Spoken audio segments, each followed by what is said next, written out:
Whew. I thought I was going to be able to get through this.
So Jermaine and I met in the beginning of 2011.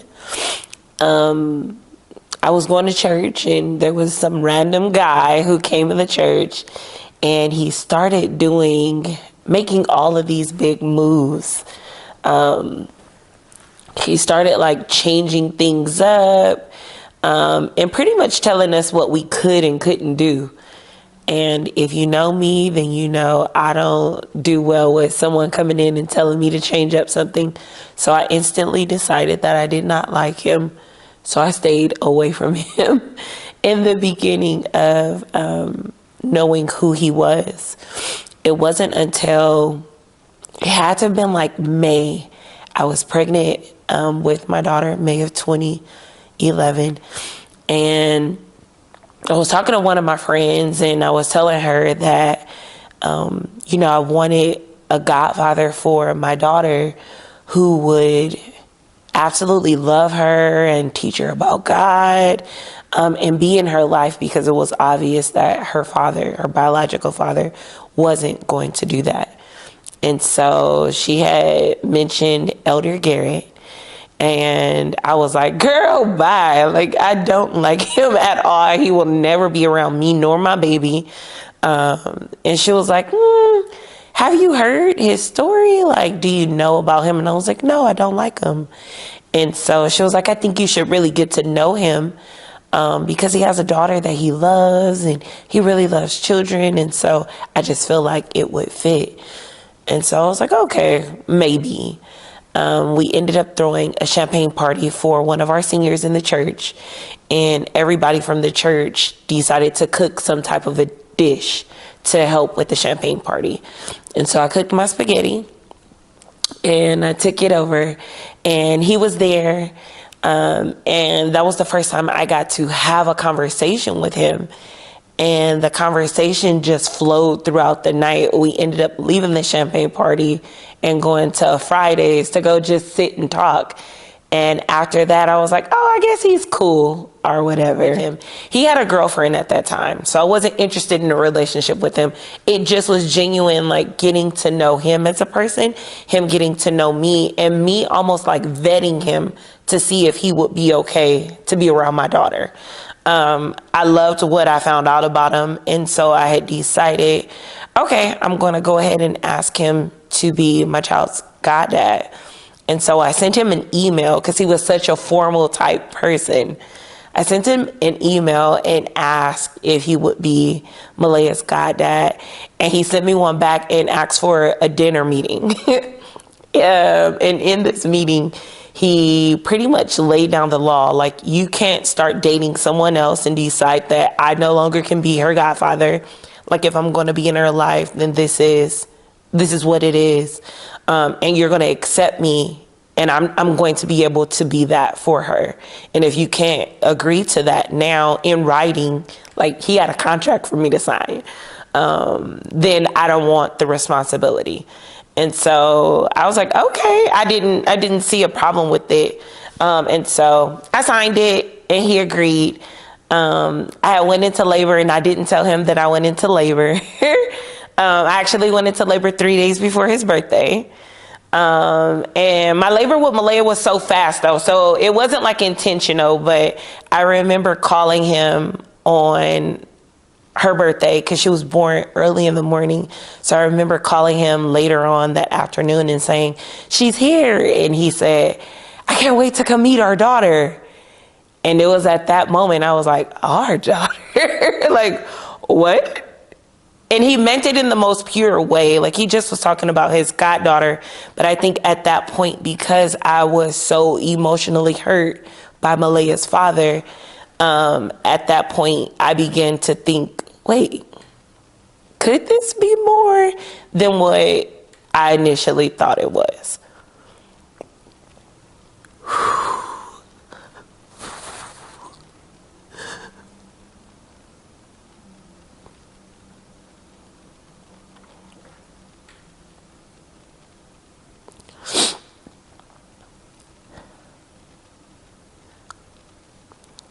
So Jermaine came to the hospital to meet Malaya. And he's always had this rule. He doesn't hold babies unless they're over 10 pounds. And it's a rule that he carried out throughout the rest of his life. But he didn't feel anything by asking to hold Malaya. He came in with the big rule, right? Like, he made it very clear. And as he sat there, just looking at her, he said, can I hold her? And I was like, you just told me your rule. Like, why would I trust you with my baby and you just told me your rule? And he was like, I don't know. I want to hold her. And so I said, of course. And so he picked her up. And as he picked her up, he started to pray over her. And the single mom in me thought it was so cool that this man would come into her life and begin to pray over her at one day old. And so that moment, it was so sacred. It was just the three of us. There was no recording of the moment. It was just us in the moment. And though she'll never experience that moment as a mother, the feeling of him accepting her at that moment was more than any christening service or any proposal, because he did them both for her. It was that moment that I realized he really was going to love her as his own. So he broke up with his girlfriend. I didn't know at the time that he was dating who his girlfriend was. That's a whole nother story for a whole nother day.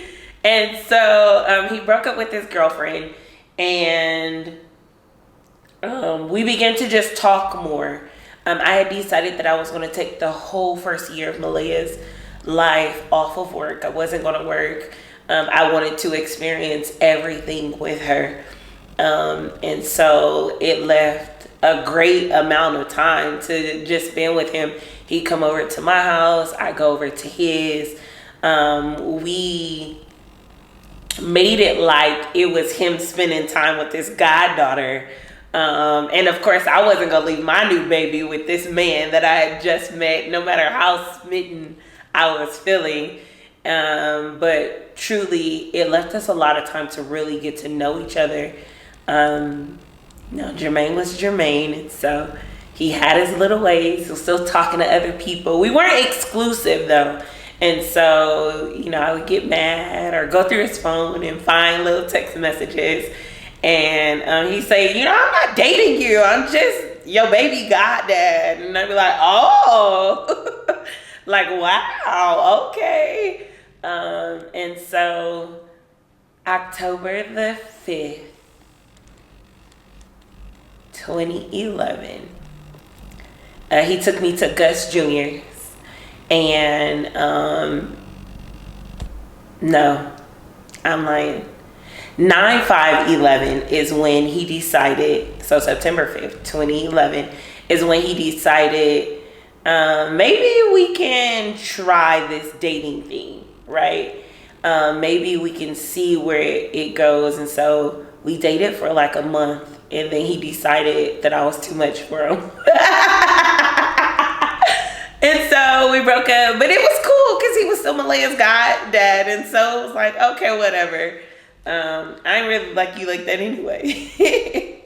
And so we broke up, and maybe 2 months later, he had got really sick. He had got pneumonia, or what he thought was pneumonia. And so I had came over like to bring him soup and crackers and Sprite, you know, the normal I'm gonna help you feel better type thing. And I got over there and he just didn't look too well. So I was like, hey, let me take you to urgent care. Like maybe you need some antibiotics or something. And he was like, okay. And so we got up and we went to urgent care, and he walked in and we could hear the doctor in the back. She basically didn't want to see any more patients. Like it was already late, you know, it was time for her to go. She didn't want to see any more patients, but she agreed to see him. And so they put us in a room in the back, and the doctor walked in. She didn't take any vitals. Nothing, no temperature, no nothing. And she looked at him. She was like, what's going on? And he begins to explain like all of these symptoms that he had for the last week or so. And she said, oh, you have congestive heart failure. And to know me and him, like we looked at each other and was like, lady, don't come in here just saying random stuff off the wall like that. Like you don't get to talk to him like that. And so she began to explain that her brother had all of these same symptoms, and he was just diagnosed with congestive heart failure. So she had seen it. She knew exactly what it was. And so this is what it was. She said, there's nothing I could do for you. Go across the street to the emergency room. They'll check you in and help you there. And so we got up to leave. And I thought we was going back home because surely this lady is a liar. Like, no way. So we got up. And as we get outside of the door of the building, he began to cry. And it was the first time that I had ever seen him cry. And so I put the baby in the car, and he was standing outside the car. He didn't want to show me his emotions, but you could tell he just was tired in that moment. And so I put the baby in the car. I left the door open, of course, safety first.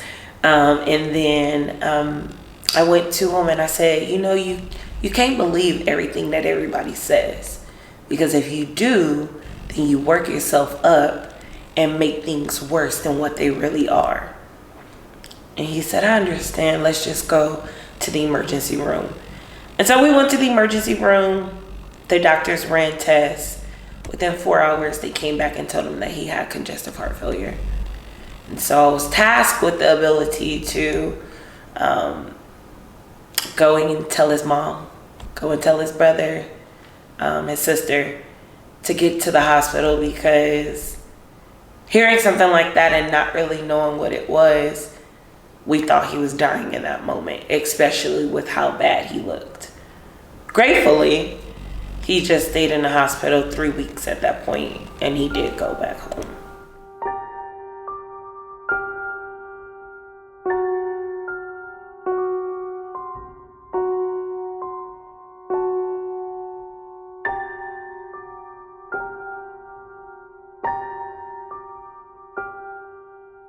As he was discharged with a lot of different doctors, a cardiologist, a nutritionist, whole life specialist, you know, all these different things. And so he was given a lot of tools and opportunities to, like, if you do these things, then your life will become better. And so we learned to read labels together. I had never understood the back of a label, or like food labels. Yes, like cans, fresh foods, measuring food, all of those different things. And so we learned together how to measure out proper food. We learned together how to season better using fresh herbs, cutting the salt. Now, none of this was easy because Jermaine was stuck in his way. So he was like, no, I want a little salt. A little salt won't hurt. And so we were just tasked with the ability to pretty much make a big change in his life so that he could live, or they basically told us he would die. So at this point, Jermaine was very sick and there was no way that he was taking on a relationship. I was just his friend. It wasn't until October of 2012 that we began to date again. And not because his sickness had got so much better, but it was more manageable. I think he had got out of the fog of I'm dying. Like that thought wasn't there no more. It was more like we're living. Malaya's first birthday had came, and seeing her walk around and run around, she was, his little baby that was running around. And so I think at that point he saw a future in us that he didn't see a year prior, and that was absolutely fine with me. I admire that he wanted to get his health together. One thing that he always said was, I'm not going to marry you just to have you bury me. Like, that will not be our story. So you guys started dating October 2012. What was that like? When did he propose, and what was all that? So we started dating October 2012. Jermaine was very afraid of marrying me because of the lifestyle that I have under my mom. My mom in 2013, I believe it was, fully furnished my living room and dining room. And he was like, this lady came in and spent thousands of dollars in one day, and you want me to marry you? Like, there's no way that I could compete with what your mom can do for you. And so I had to make it clear, like, although my mom is who she is, and I thank her for being who she is, you play a complete different role in my life. So you'll never be my mom, but if you choose to be my spouse, then you'll forever be my spouse. And so dating was fun. Jermaine was adventurous. He was spontaneous. I'm talking about walks on the beach. Out of nowhere, he took me to Vegas. And it was so cute because he still was an elder in the church. And so he still had to uphold to his standards. And so, not to say we didn't mess up, because we did. That was a normal part of our story. We definitely messed up. But when he decided to take me to Vegas, he got 2 separate rooms. And I was like, that's cute, but that is so unnecessary. So unnecessary. Like, that is real cute for the people that's not with us. And so, dating him in that time was amazing. December 14th, 2013. December 14th, 2013 is when we got engaged. We threw what I thought was a family Christmas get together, a game night in my mom's apartment. And we had all these games and all these people came together, our pastors, friends on both sides, family on both sides. And my hair looked a mess. My nails was not done. I was running around and like people were trying to help me, right? Like my sister was like, oh, let me, but she doesn't do hair. But let me brush this together, and like little things like, what are you wearing tonight? And I wasn't catching any of the like hints at all. cook the chicken. Like, we got people coming. Like, I need centerpieces and all of these different things. It was the first time that, I mean, we were dating, but it was the first time that we were throwing something together as a dating couple, and I just wanted it to be perfect. And I'll never forget, I went to go outside by the pool to go get Malaya or do something, and I forget who it was, but somebody stepped in front of the door and was like, "You may not go outside." And I'm like, what is going on? I still didn't think that it was this. And so eventually I hear on the speakerphone, or on the speaker, "Myeshia, can you stay inside? Everybody please come out by the pool." And I'm like, what? Like, what is going on? And why are y'all listening to this voice over the speaker? And so everybody go out, and once everybody's out, he says, "Okay, you can come out."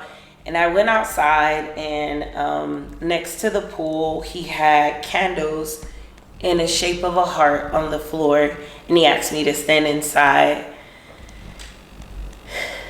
And he said a whole bunch of stuff that I don't even remember, but the gist was, he told me inside of his heart was me, his oldest daughter, Destiny, and Malaya, and he asked for my hand in marriage. If you know my husband, he's a bigger guy, which was absolutely fine with me. It was more protection. And he got on one knee, and I was like, like, he got down for me. And it's very significant because he was still sick. And so there was times when I knew he couldn't tie his shoes, or, you know, he would need help putting on socks. But the fact that he got on one knee to ask for my hand in marriage was everything to me. And so, of course, I said yes. And we absolutely celebrated that night.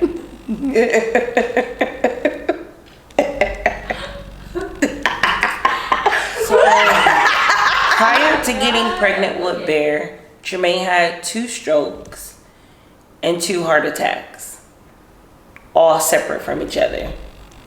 So that was at least 4 different times where I was literally afraid out of my mind. And this is between June 27th, 2014, us getting married, and before Bear, so before 6/13/16. So within a 2-year span.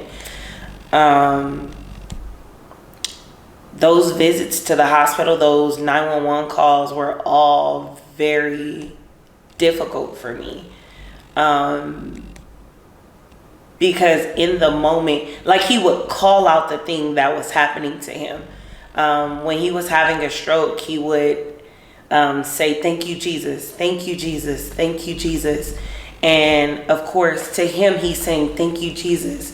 But coming out of his mouth, he was saying, "Yang you giya." And it was just something in me that knew. Like, he didn't have to say too much. Anytime he was having a stroke, I knew.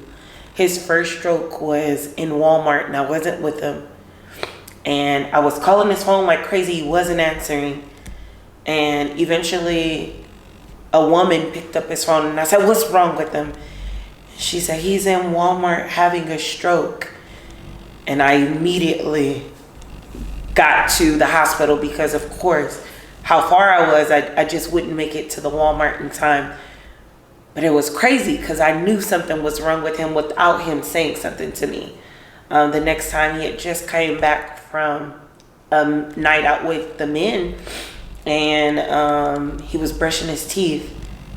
And I was laying down on the bed with my eyes closed, and I jumped up and said, "What's wrong?" And he said, "Yang you yes." I said, "Oh," and called 911. The heart attacks, he was a fighter. The first heart attack he had, he let me drive him to the hospital. He didn't want me to call 911. So he walked to the car, holding his chest. He walked into the facility, holding his chest. And when they took him to the back, they were like, "You're actively having a heart attack. Why didn't you call 911? He said, I was with the best person that could have carried me through this. And I'm just about broken down in tears. I don't know why you think I'm the best person. I'm not in the medical field. If you need me to call a parent, I could do that. But what do you mean? And it wasn't until later that I understood. He knew that I would pray with him. He knew I would pray for him. I wouldn't just give up on who he was or what he meant to the world. And so he treasured my ability to pray him through in some of those weakest moments in his life. So one Sunday morning, I was laying on the seats at church and I was like, I just don't feel well. And he was like, what you want, ice? Like, get better, we got work to do, basically. And so one of my friends, she was like, I think you might be pregnant. And I laughed at her.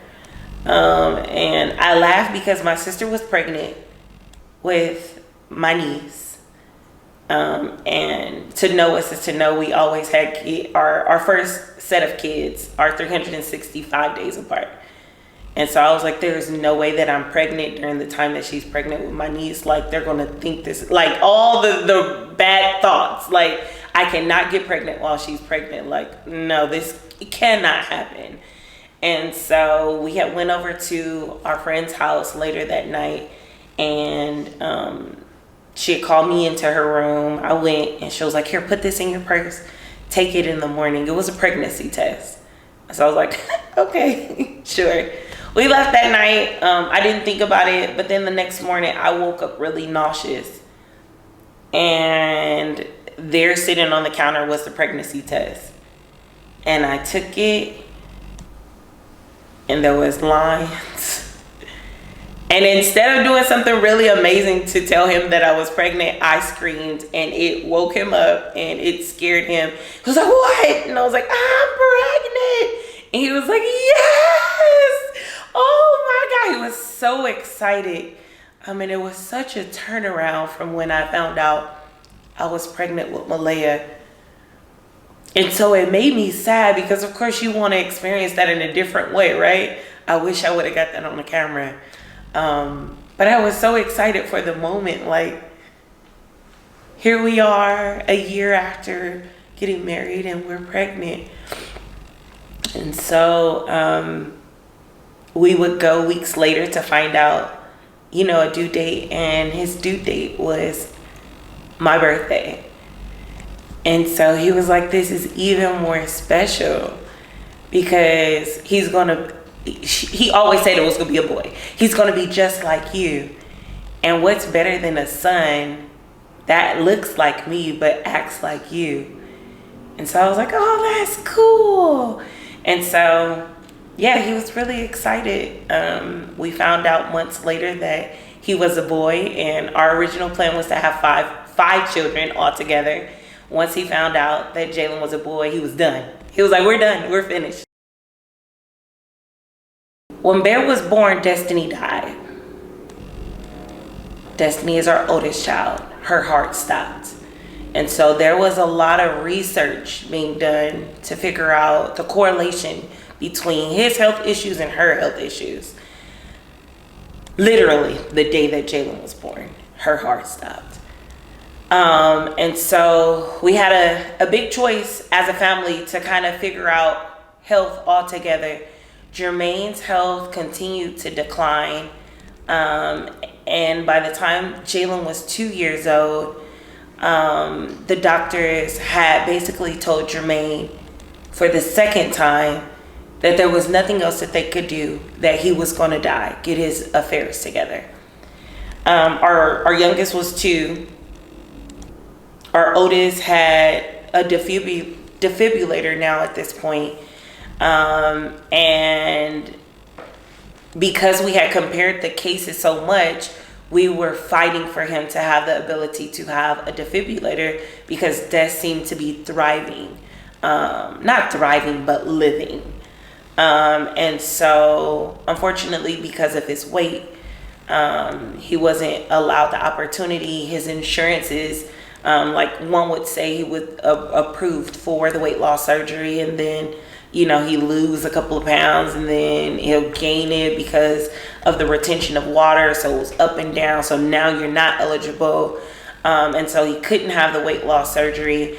But at 2 years old, we were in the face of he's dying and we have to do something. Jermaine got severely depressed. And so that's when Live in Fitness came all about. He went off to a weight loss camp for 8 weeks. He lost over 130 pounds at this weight loss camp. And when he came back like running around. And I mean that literally. Like he would, I'm gonna take the kids outside to play, and he just would run from here to here or there to there, and you could just see a whole new life in him. And so the doctors were shocked. Like, I don't know what y'all did or how y'all did it, but they basically said like he's gonna be okay. His heart is still not functioning. It was at its full capacity. It was at 25%. The ejection fraction for his heart was at 25%. Normal was 80 or above. And so they still had that, but overall he seemed to be more healthy. And so that was that. So at that point, getting the surgery wasn't an option because it was such a high risk. Because he had lost the 130 pounds, they just told him to keep doing what you're doing. Just keep losing weight that way. The defibrillator, because his heart wasn't having these palpitations at the moment, it wasn't a big concern. The defibrillator only came up when his heart went into AFib. That's when it was a talk, and it was always, well, we can't do it because of, but whenever his heart was okay, right, we never talked about the defibrillator. So he came home, and just like any normal person, you kind of settle back into your ways. At the weight loss camp, they fixed his food. Breakfast, lunch, dinner, and snacks. All he had to do was go down to go get it. Of course, coming back home, we have kids, we have ministry, we have life. And so as much as I wanted to meal prep all of his meals, this week was good, but next week was a miss. This week he did good with eating proteins and vegetables, and the next week he wanted a burger. And so just slowly but surely he began to gain the weight back. And so it drastically changed. So COVID came around and Jermaine swore up and down because of all of the health reports that COVID would be the reason that he died. So we kept a very tight ship. I was the only one that went to the grocery store. When I went, there was always a process, even washing the clothes, showering right after, wiping down any groceries that came into the house.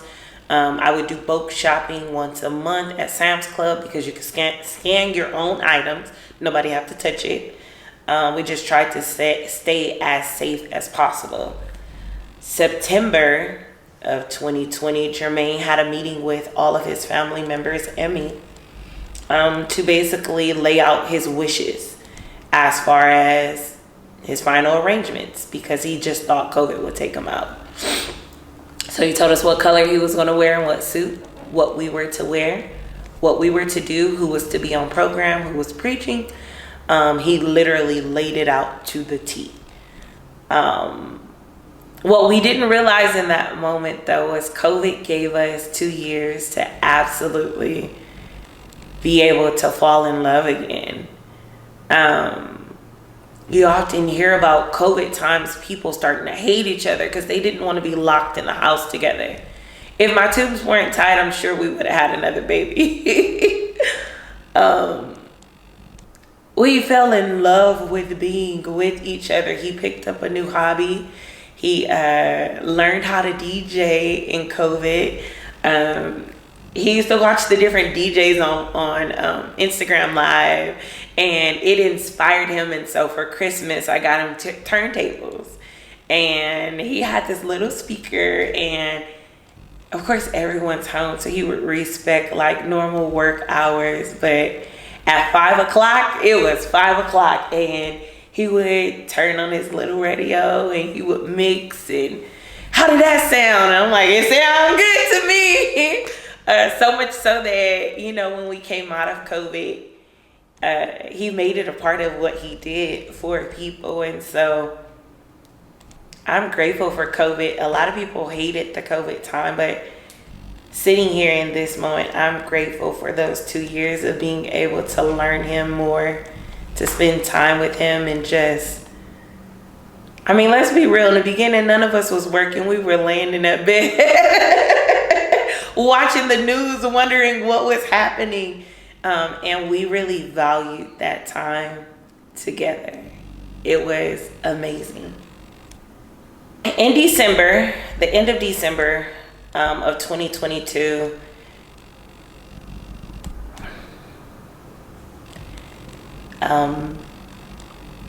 Jermaine had a gout flare-up. And when he has these gout flare-ups, unfortunately, it makes his legs to where he cannot move. And so he was pretty much stuck in the room, but it wasn't too bad, right? Because he still could walk a little bit on it. So he would come out of the room here and there. It wasn't until about January the 3rd that the gout flare-up got really, really bad. Like, it wasn't going anywhere. And so he was stuck in the room at that point.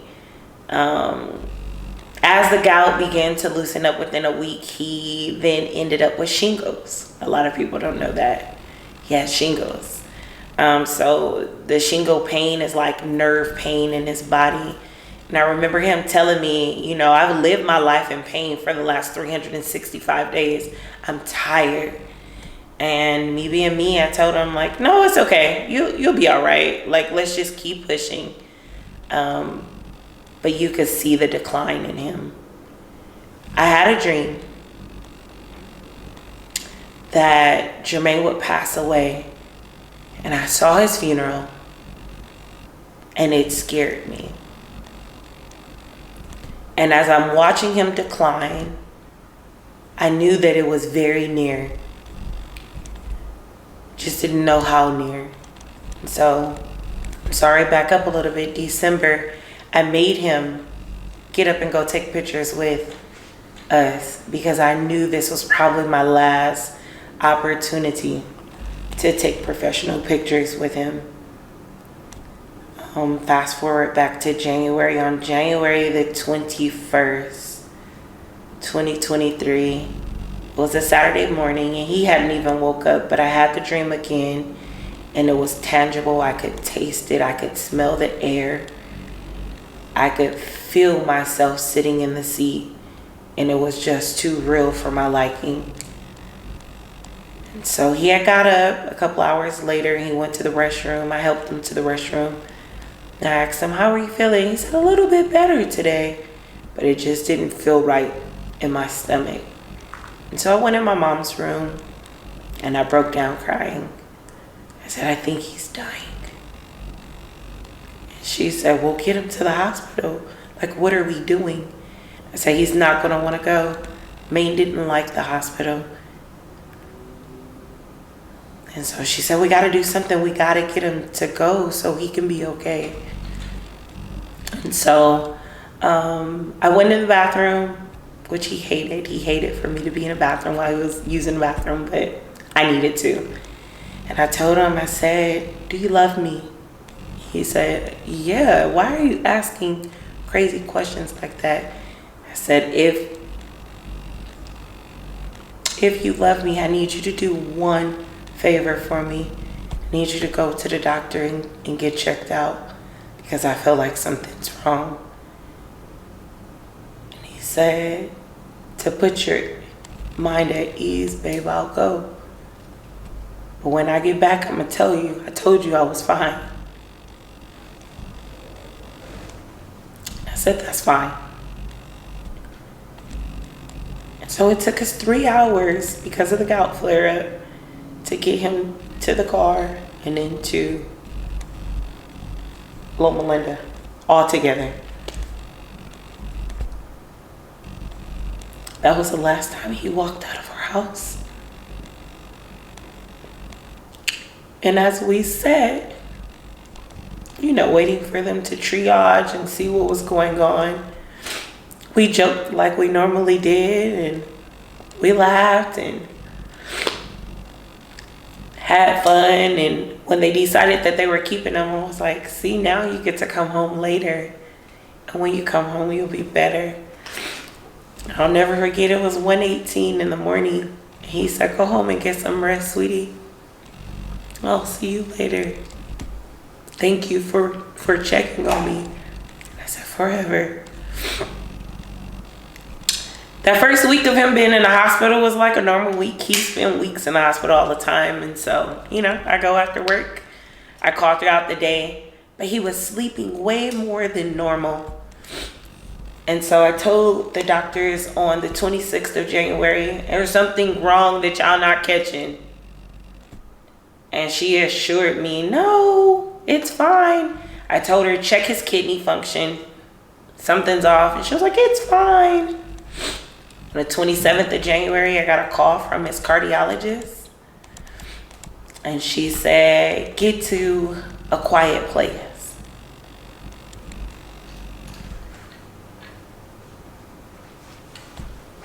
And it's something that shifted on the inside of me, because you hear that in the movies, right? And so I went into my conference room at my job, and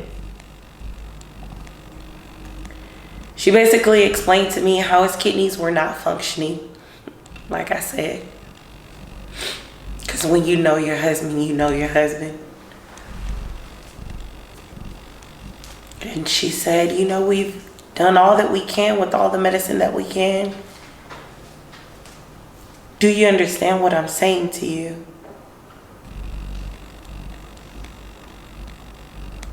And I think it took me about 45 seconds because I fell on the floor.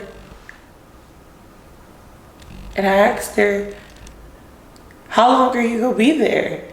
And she said, I have rounds, but I'll be here. How long before you get here? I said, it'll take me about 15 minutes. And Jermaine said, can you take 10? And I knew in that moment he was scared.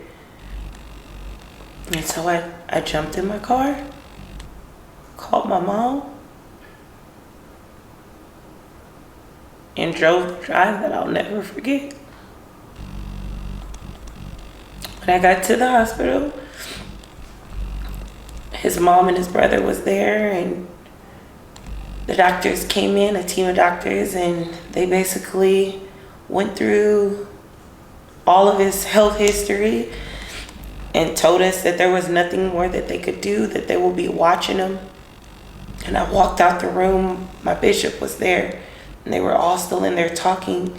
But because I had this dream, I knew it was coming. And I walked out the room and I broke on the middle of the floor.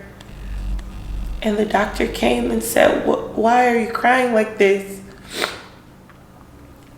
And I said, he's declining. And she said, I didn't want to say that in a room with all of the people because I don't want you to think I'm speaking down against him. But I can have the doctor come and talk to you about final wishes.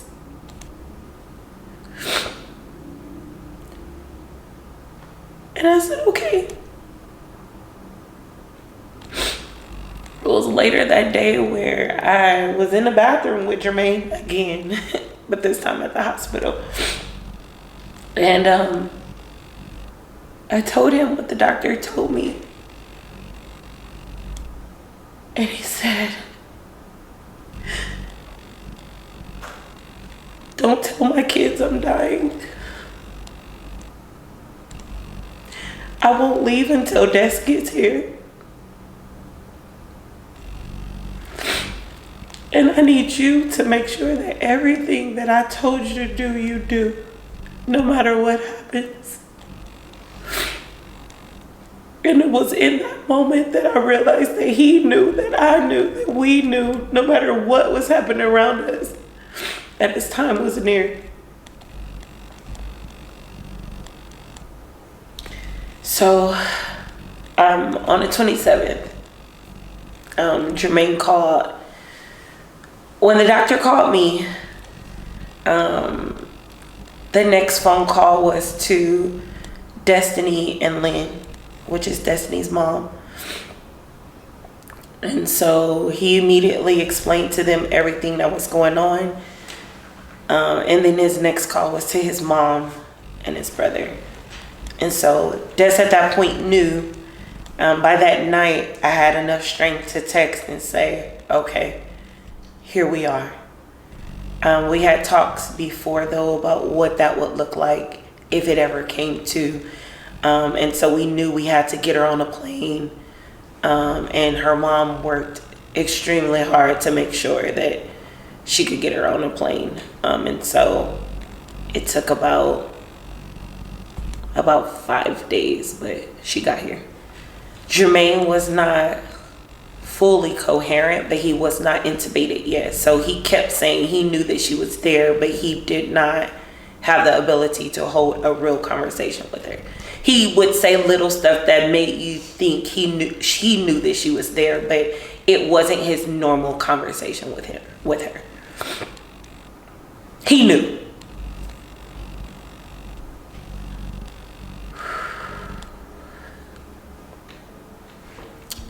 The last 18 days of Jermaine's life was extremely hard because he was a man who was well loved by many. So much so that we got that information on a Friday. By that Saturday, he had more than 50 visitors. They thought that there was a celebrity. Well, there was a celebrity back there. The hospital began to accommodate us in ways that they weren't accommodating anyone else. It was a lot of ups and downs, a lot of second guessing, because when you have this man who's detailed what he wanted, and then you have yourself and what you want, and then the opinions of everybody else's, you kind of have to mesh together. And so it was hard. It was hard to be his wife in those last 18 days because I had a task that I knew I had to hold on to, but I did it, and I don't regret it. On February the 7th, I got a call from the doctors asking me to come and talk to them.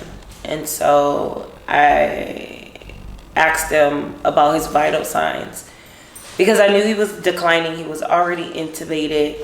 I knew any day now it would be his final day. And so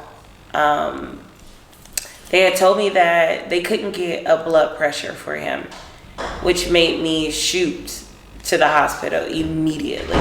I didn't want him to die alone. My cousin jumped in the car and drove me over to the hospital. I'm going to take this opportunity to say my surroundings of my family and best friend was beyond anything I could imagine. And I get emotional because they took off of work. They worked from the hospital. They would leave for work and beat me to the hospital for 3 weeks just to make sure that I didn't have to walk this walk alone. And so, as I got there on the 7th, she pulled us outside for fresh air. And she said, I don't expect him to make it throughout the day because we have almost 6 different medicines to bring his blood pressure up at this point. And so he had a resuscitation order that he had in place. And she told me, if his heart stopped at any given moment, because of that, I do have to resuscitate him. But I'm telling you now that I'm hurting him. And so what do you want me to do? And so on the 7th, I made the decision that if his heart stopped, that we would just let him go. And let me just tell you how strong he is, because he defied those odds. He made it through the day, through the night. And when I went there on February the 8th, I walked in the room, and the first doctor from the ICU just happened to be the same doctor that was on shift at this time. And he came in and he let me know that he had done his rounds and his check, and Jermaine basically couldn't feel anything anymore in his arms and his legs. And that at this point, he basically wasn't there. So I told him to let me think about it for a minute, because taking someone off of life support could be the most daunting thing that you ever have to do. Because if you're not careful, you can feel like you killed them. And so I went in a little room and I sat and I prayed and I rocked and I sat. My mom sat next to me. I said, I'm gonna do it today. I'm gonna let him go. And she said, I support you, baby.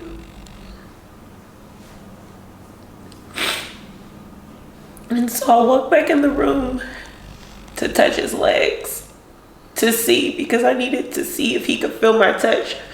All throughout this day, when I walked into the room, he would jump or speak or say something because he knew it was me in the room, even with his eyes closed. So I touched his legs and he didn't move. And I touched his arms and he didn't move. And the doctor came in and I said, I think, and then his brother spoke up and said, I think we should just take him off all of this medicine. And at that moment I said, thank you, because it was like the moment when I didn't have to make a decision by myself. We all knew he was suffering at this time, and I could just let him go. And so when we finally decided to go ahead and take him off of life support and they took the tube out of his throat, his last words was, I'm ready to go.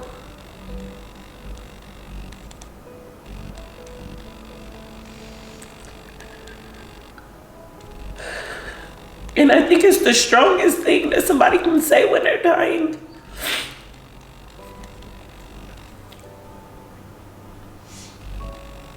Because to know him is to know how much he loved everybody that was here.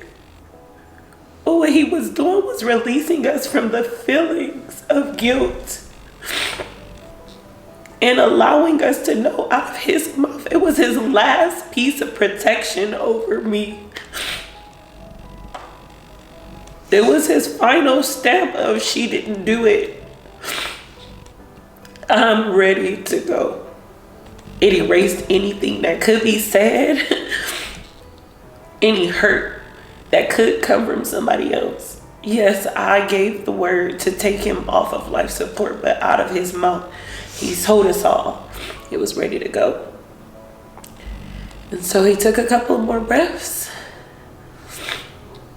and he went.